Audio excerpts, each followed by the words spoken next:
When we speak of the calmness of an empath, especially those whose structure aligns with the patterns described today as INTJ or INFJ, we are not speaking of serenity in the conventional sense. It is not the peaceful stillness of one who has simply withdrawn from the world, nor is it the soft silence of passive repose. No, the calmness of such a soul is dangerous because it is forged in the furnace of deep psychic intensity. It is the composure of a storm that has learned to conceal its thunder. It is the lake that appears glass-like and still, yet contains unfathomable depths where ancient creatures swim and primordial forces dwell. You see, what the world mistakes for quietness in these individuals is in truth the mask of their psychic fire. Their calm hides an abyss, and the abyss is both luminous and terrifying. The empath of the introverted intuitive type has not chosen this calm by accident. It is a necessity. Imagine for a moment what it means to carry the feelings, the wounds, the unseen psychic vibrations of others. This person absorbs not only the words, but the silences, not only the gestures, but the unspoken motives, the buried traumas, the subterranean conflicts that hover behind the face of the other. To carry all of this in a nervous system is to be at risk of collapse unless one learns the art of stillness. And so, the calm is not a gift, but a survival strategy. The empath learns to still the surface, to breathe slowly, to appear controlled, because if they allowed every wave of the collective unconscious to shake them, their very self would be torn asunder. Thus, calmness becomes armor, and yet it is armor of a peculiar sort, armor that makes them look harmless, when in reality they are carrying a furnace inside. But here lies the danger. When society encounters an individual of this type, it assumes safety. The world says, this one is quiet, this one is gentle, this one is patient. And in its blindness, the world miscalculates. It believes such a one can be used as a vessel for projection, a container for its sins, its despair, its unresolved shadows. It believes that because the empath does not explode outwardly, there is no storm within, yet storms contained grow more powerful.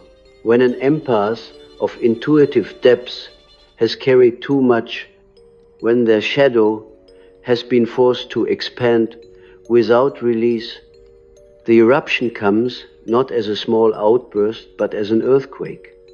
The dangerous calm is dangerous precisely because it fools both others and the self. It fools the empath into believing that their silence is mastery, when often it is repression. And repression, as I have told you before, is the royal road to possession by the unconscious. To understand the archetype of the empath intuitive, we must recognize the symbolic images that appear in their dreams.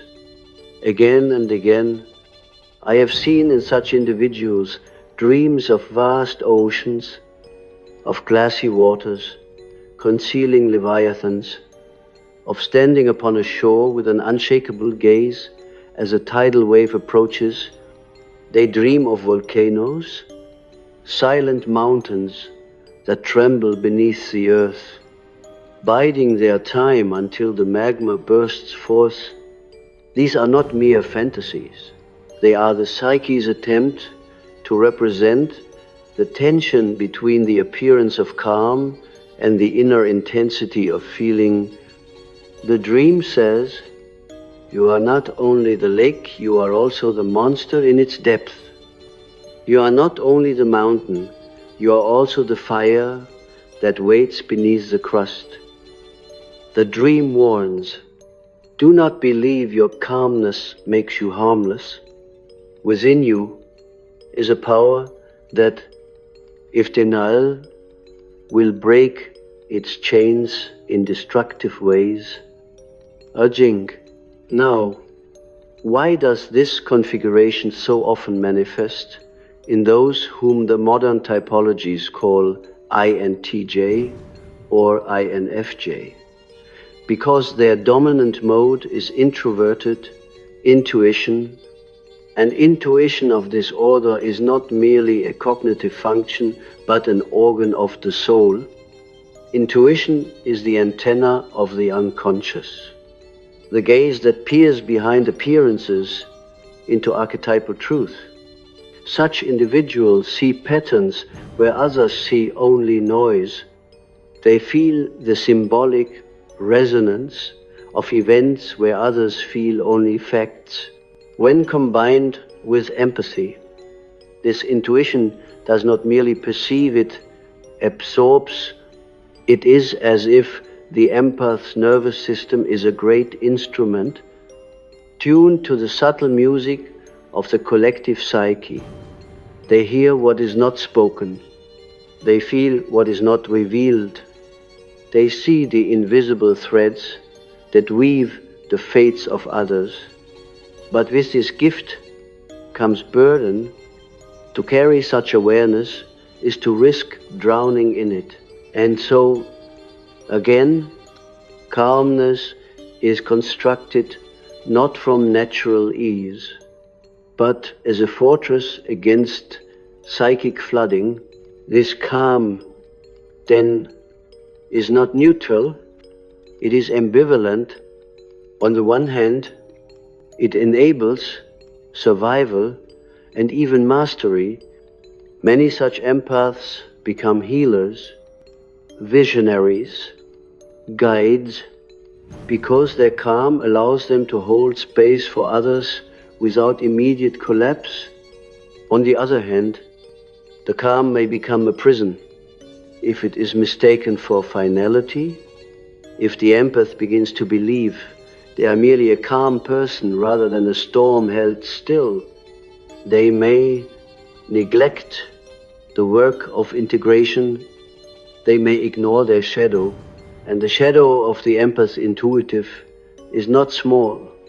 It is vast, filled with emotions they have swallowed and never digested, filled with rage they have disguised as patience, filled with desires they have hidden behind sacrifice. The dangerous calm is thus a double-edged sword. It is protection and poison at once. I have met such souls in my practice. A woman who never raised her voice, who smiled as though she had made peace with all the world, who sat quietly in the corner of every gathering. To the untrained eye, she was serenity incarnate. Yet in her dreams, lions roared, rivers flooded, houses were consumed by fire. Her calm face was the mask of her anima, but her unconscious cried out in symbols of chaos.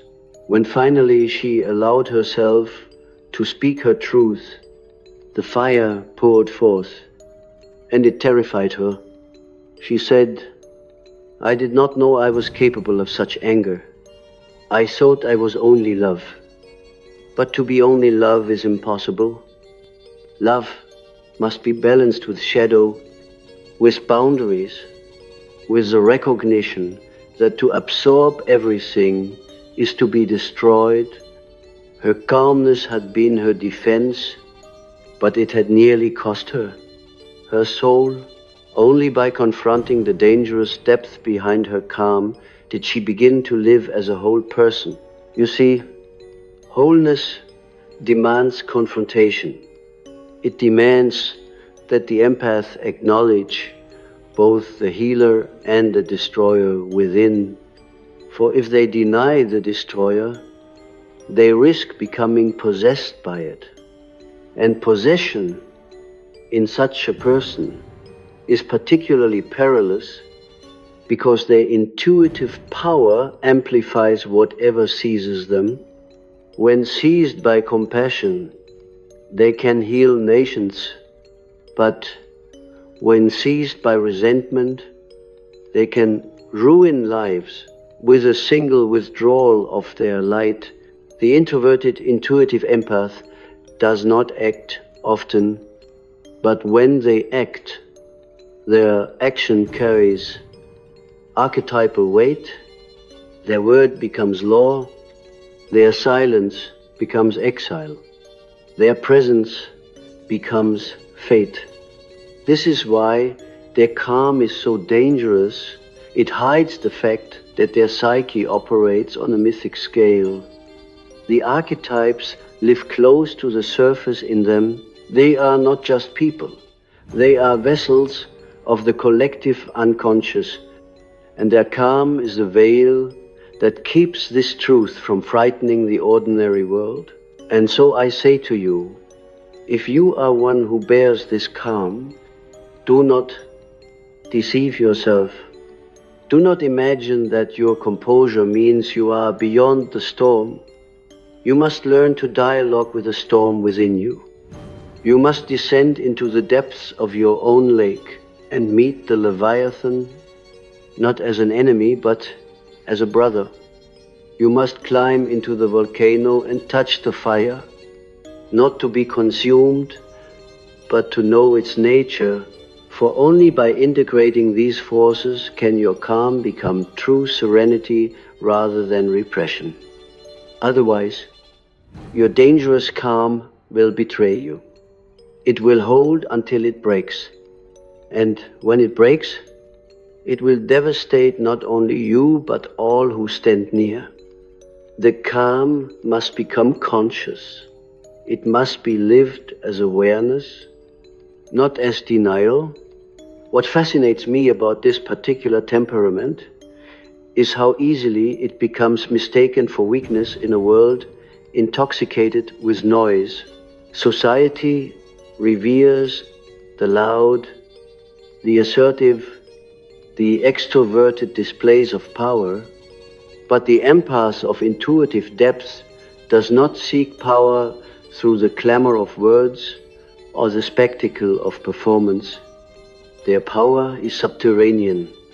It resides in the currents of silence, in the gaze that sees through the mask, in the calm that unnerves precisely because it cannot be shaken. Have you ever stood before a person who says nothing, and yet their presence forces you to reveal yourself? That is the dangerous calm. It is not the sword raised in battle, but the stillness that compels truth to surface unbidden.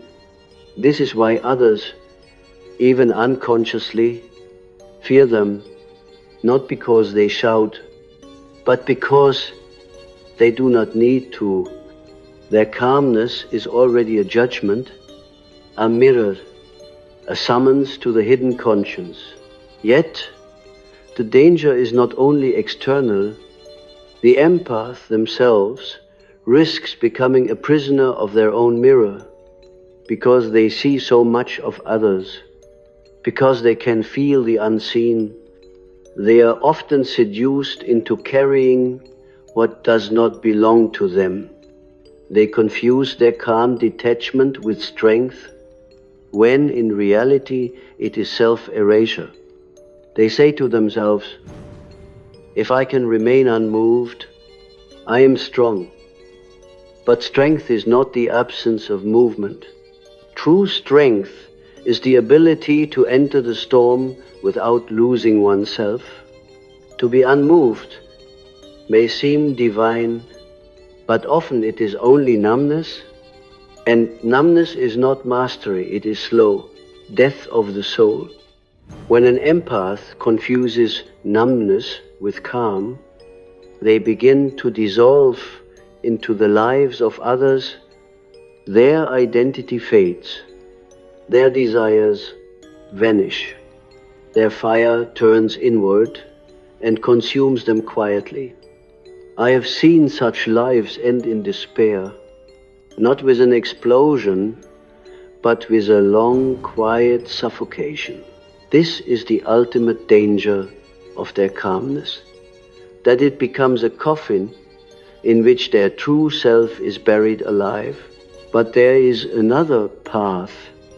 If the empaths can learn to hold their calm not as denial, but as vessel, then their very nature becomes alchemical. They can transform the energies they absorb. Instead of drowning in the emotions of others, they can transmute them as the alchemist transmutes lead into gold. To do this requires an awareness of archetypes.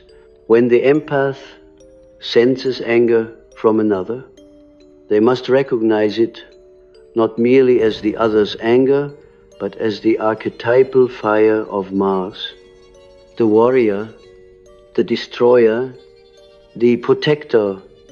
They must learn to feel the energy in symbolic form, to place it in the great theater of the unconscious, rather than simply carrying it in their fragile body. This is why dream work is indispensable for such individuals. In dreams, the raw emotions they carry are clothed in myth. They see the rage as a lion, the grief as a river, the betrayal as a blackbird circling overhead.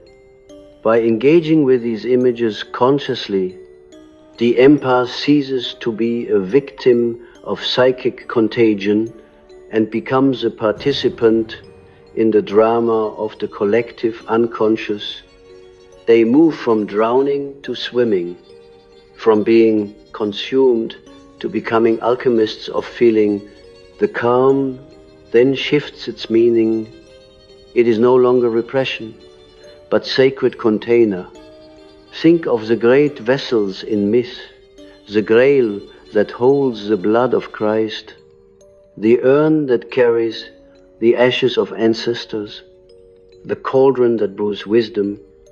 The empath intuitive becomes such a vessel. Their calm is not the absence of feeling, but the chalice in which feeling is transfigured. When others pour their chaos into this vessel, it does not overflow, for the empath knows to let the vessel breathe. They return the transformed energy to the world in the form of insight, compassion, creative vision. This is the positive potential of the dangerous calm. It is dangerous to the structures of falsity and denial, but healing to the soul that seeks truth. However, the way to reach this alchemical calm is narrow and requires sacrifice. The sacrifice is the illusion of purity. Many empaths cling to the fantasy that they are only light, only love, only compassion. This is the trap of the saint archetype.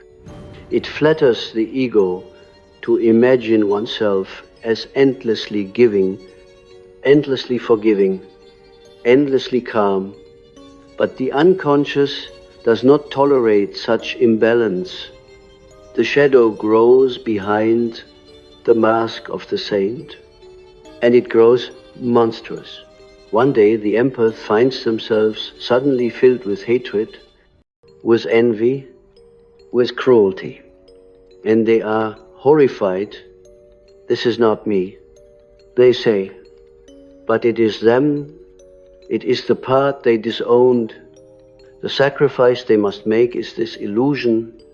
They must accept that they are not only healer, but also destroyer, not only vessel, but also flame, not only empath, but also shadow.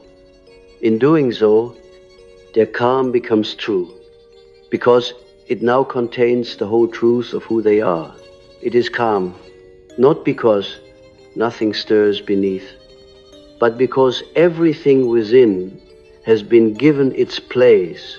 I recall a man, Kiet, brilliant, who had lived all his life as the calm observer.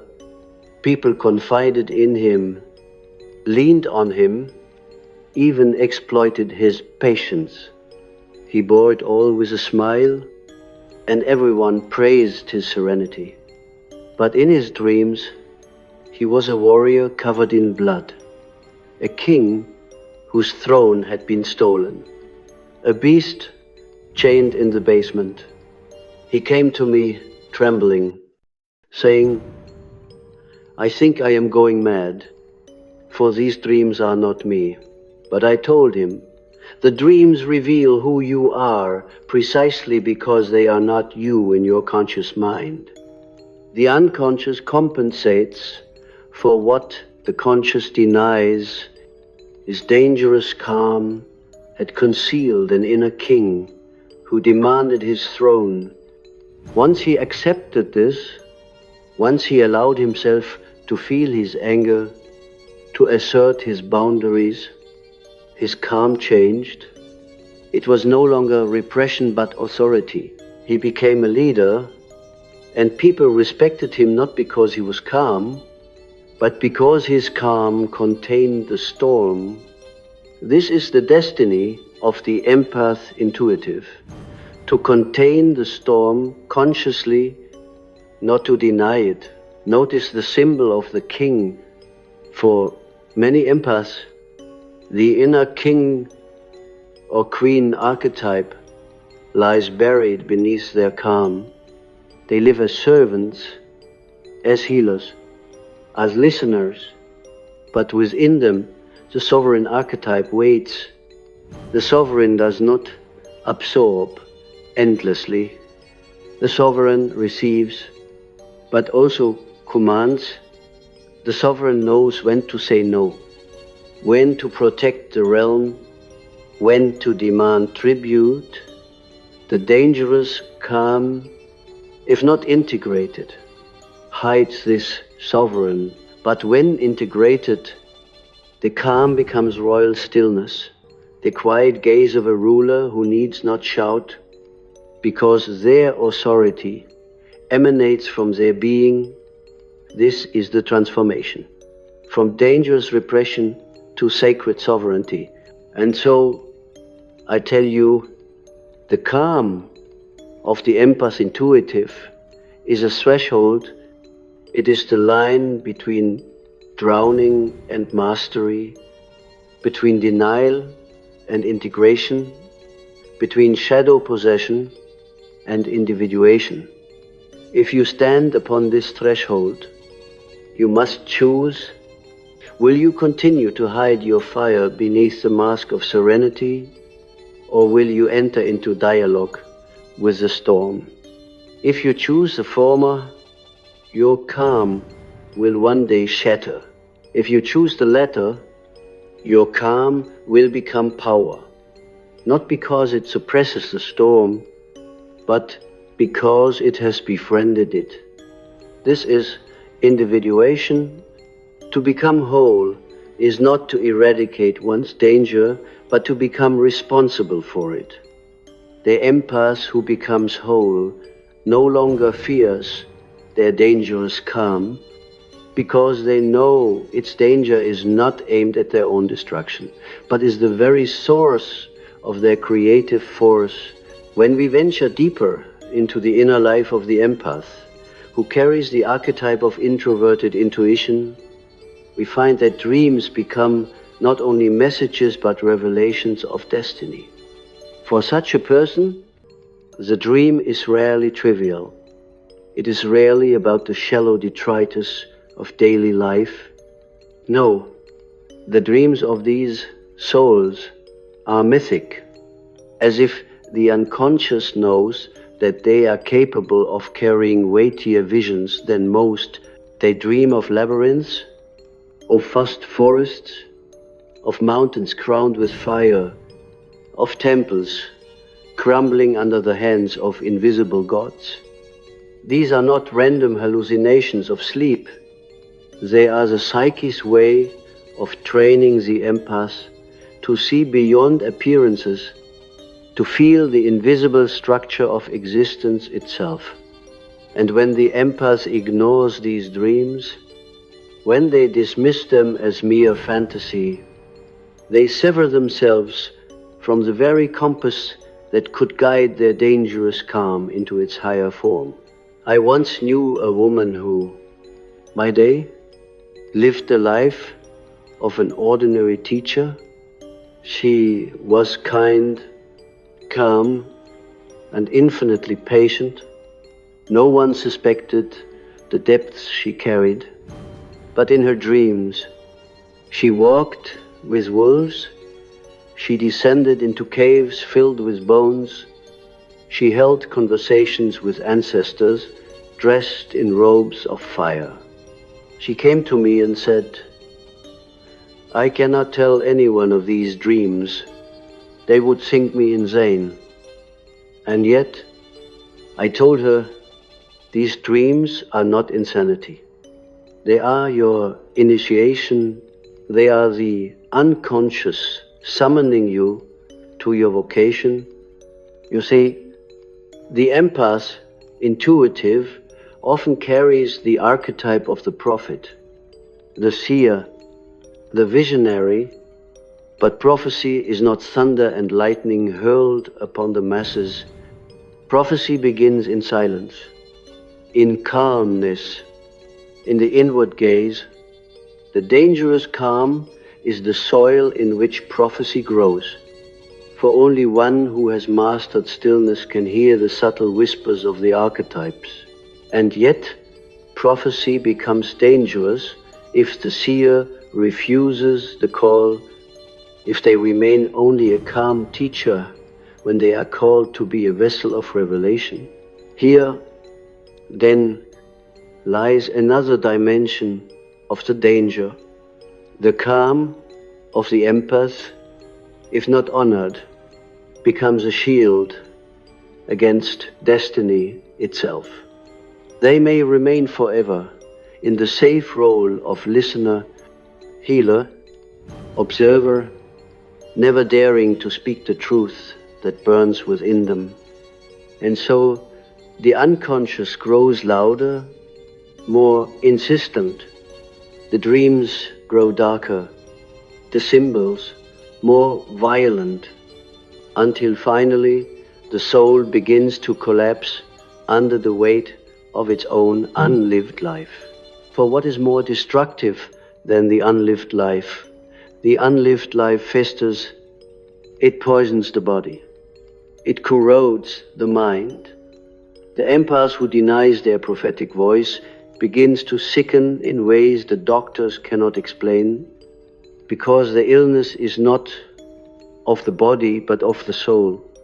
They suffer mysterious fatigue, depression, even illness, all because their calm has become a tomb in which the voice of prophecy is buried. But if they dare to listen, if they dare to step into the archetypal drama revealed in their dreams, then the calm transforms. It becomes the calm of the oracle, the calm of the sage, the calm of one who stands between worlds. They no longer suppress their visions, they embody them. Their calmness is no longer the repression of the storm, but the throne upon which the storm sits in majesty.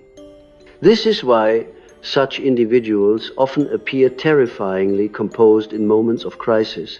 When others panic, they are still, not because they feel nothing, but because they feel everything and have learned to let it pass through them like wind through an open window. This is why their presence can alter the very atmosphere of a room. It is not performance, it is resonance. They carry within them the archetype of the mediator between the conscious and unconscious, and in their calm presence, others sense that the invisible is near, yet to walk this path is to walk the razor's edge. For what separates the prophet from the madman, the seer from the schizophrenic? It is integration. It is the willingness to remain rooted in the body while traversing the vast oceans of the psyche. The empath intuitive must remember always to anchor themselves in the earth. Without grounding, their calm becomes dissociation. They float above life, detached, unreachable, consumed by archetypal visions. They cannot translate into human language. This is the danger of many INFJ and INTJ empaths.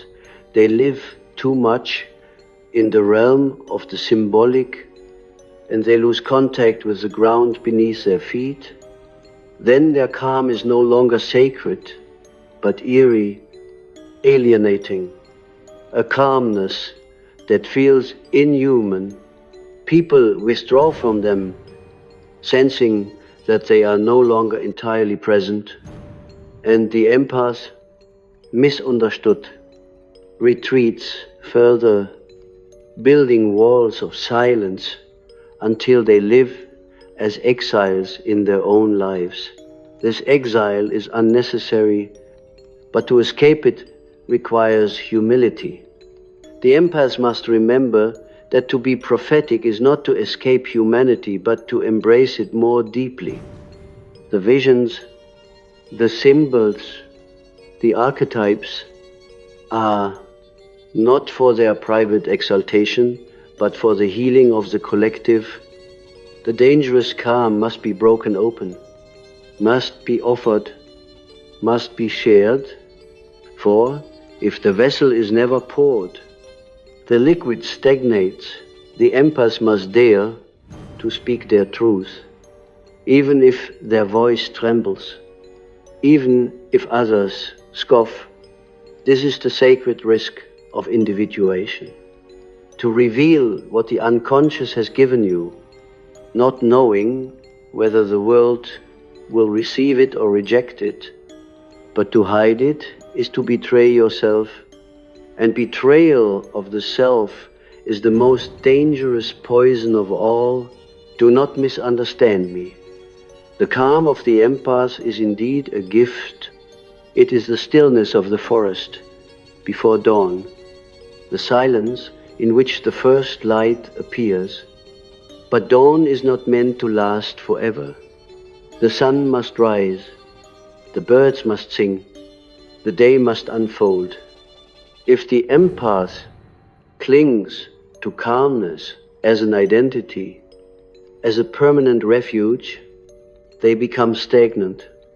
They must allow the fire to emerge, the word to be spoken, the vision to be shared. Then their calmness becomes dynamic. It is no longer static repression, but the still point around which the dance of opposites turns. This is the true Tao, the stillness at the center of the wheel, the axis mundi, the place where heaven and earth meet. The empath who realizes this becomes a living symbol, a reminder that one can be calm and powerful, still and alive, dangerous and yet healing. Think of Christ asleep in the boat while the storm raged upon the sea. His disciple panicked, but he remained calm, for he embodied the center of the storm. This is the image of the empaths, intuitive at their highest. Their calm is not denial, but mastery of opposites.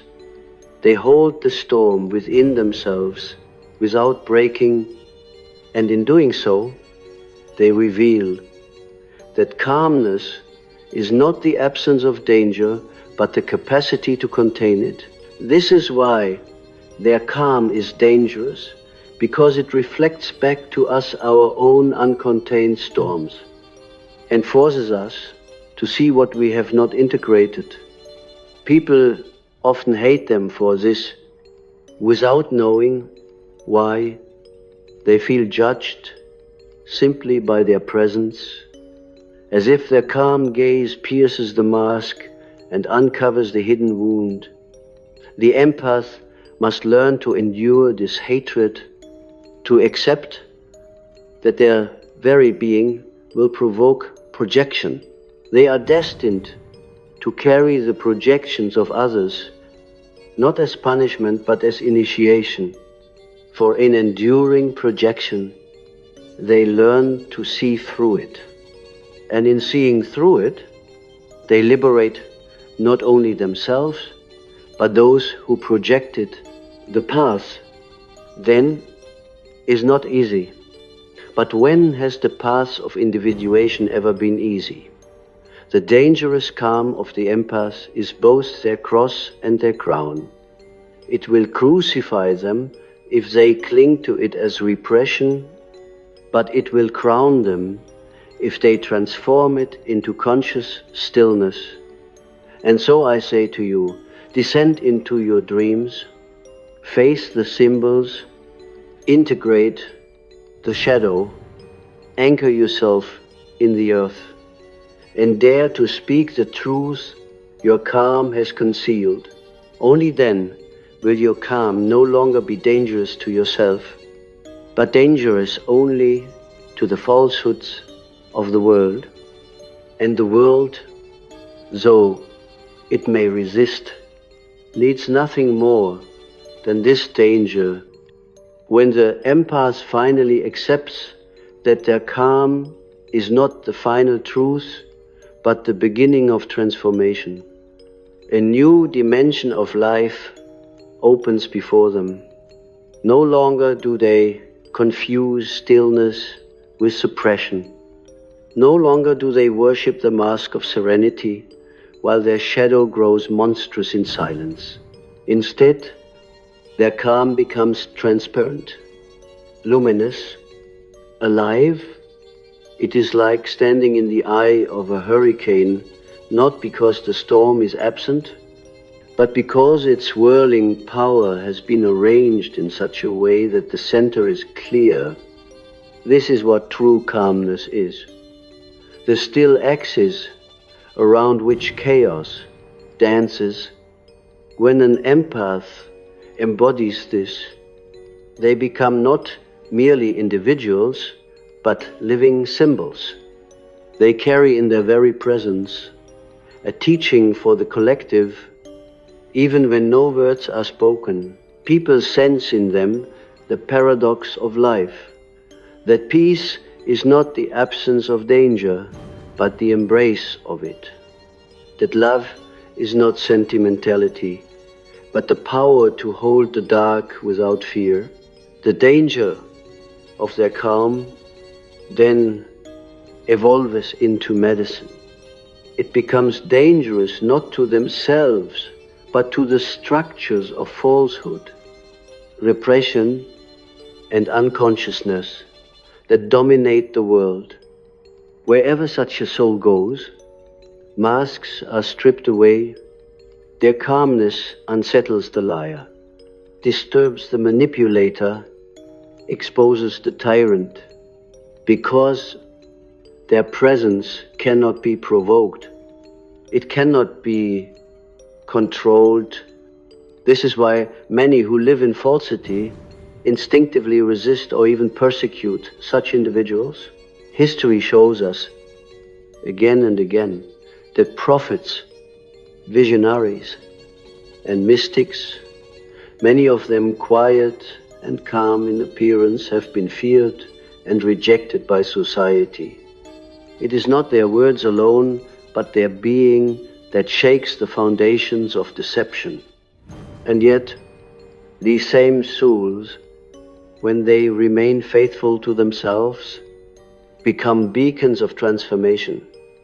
They do not merely reflect the world's pain, they transmute it, and by their calmness reveal another possibility of existence.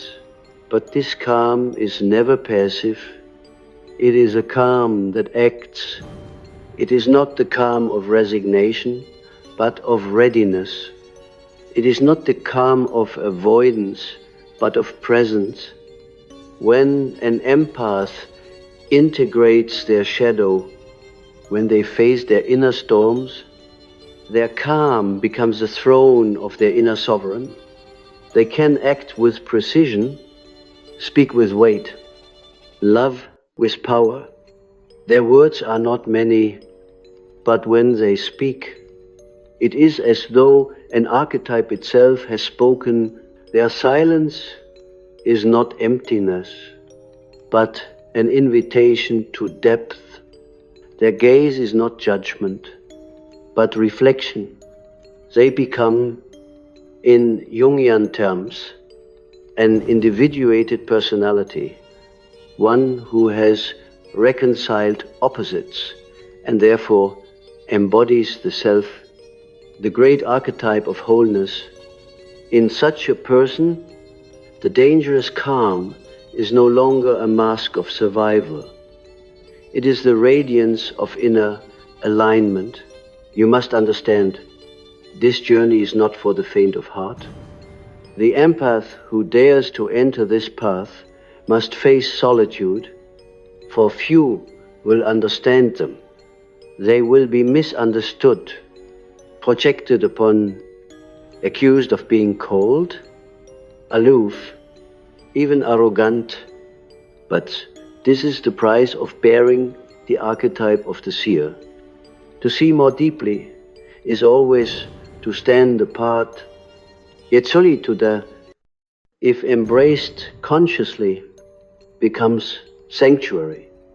In solitude, the empath hears the voice of the unconscious more clearly. In solitude, they learn to differentiate between what belongs to them and what belongs to the other. In solitude, they cease to drown in borrowed emotions and begin to feel their own soul's pulse.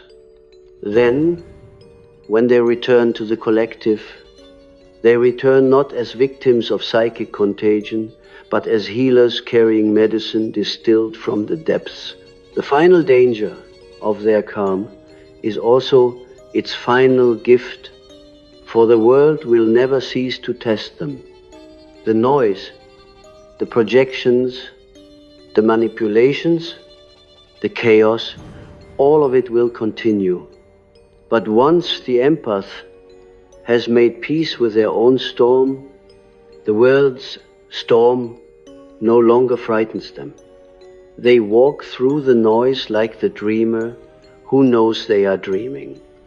They remain calm, not because the world has grown gentle, but because they have grown whole, and in their wholeness, they no longer confuse empathy with sacrifice, nor intuition with burden. They have discovered boundaries, and within those boundaries, their calm burns like a steady flame. They do not give themselves away to be loved. They do not silence their voice to be accepted. They no longer fear the eruption of their own power, because they know it is not destructive. When guided by consciousness, it is the creative fire, the inner logos, the divine word that brings order out of chaos. When such an empath speaks, it is prophecy, though they may not call it. So, when they create, their art carries the resonance of archetypes, touching others at levels beyond the rational. When they love, their love heals, because it is no longer entangled in unconscious need. Their calm is no longer dangerous repression, but dangerous truth. A truth that shakes illusions and awakens souls. They embody what the mystics have always known, that the soul which has faced its own darkness becomes light not by denial, but by integration. This is the mystery at the heart of individuation, that the self, the totality of the psyche, is born when the opposites are reconciled. The dangerous calm of the empath is thus the crucible in which the opposites meet, the womb in which wholeness is gestated. Out of their silence comes the word, out of their stillness comes the fire, out of their calm comes the transformation of the world. And so, my friends, I tell you, if you find within yourself this calmness that others cannot comprehend, do not mistake it for emptiness. Do not hide behind it as if it were the end of the journey. Recognize its danger. Recognize the storm it conceals. Do not fear the storm, for it is yours. Enter it, embrace it, learn its voice, make it your ally, then return to the calm, not as a mask, but as truth. Your calmness will then be your strength, your gift, your vocation. It will be the dangerous calm of the sage, the prophet, the sovereign, the calm that heals, the calm that judges, the calm that reveals. The world needs such calmness now more than ever, for it is drowning in noise, in falsity, in denial. Let your calm be the mirror that awakens, the silence that teaches, the presence that transforms. This is the destiny of the empath who dares to become whole. Do not be afraid of your dangerous calm. It is the sign that you are called to depth. It is the whisper of the unconscious telling you that you were not made for the surface. You were made to carry mysteries, to hold contradictions, to embody the storm and the stillness together. Walk this path with courage. Do not let others define you as weak, nor let yourself collapse into repression. Stand in your calmness as one stands at the center of the universe, knowing that within you the opposites are reconciled. Then your calm will no longer be dangerous to you. It will be dangerous only to the lie, to the illusion, to the shadow that refuses consciousness. And in being so, it will be the greatest gift you can give to the world.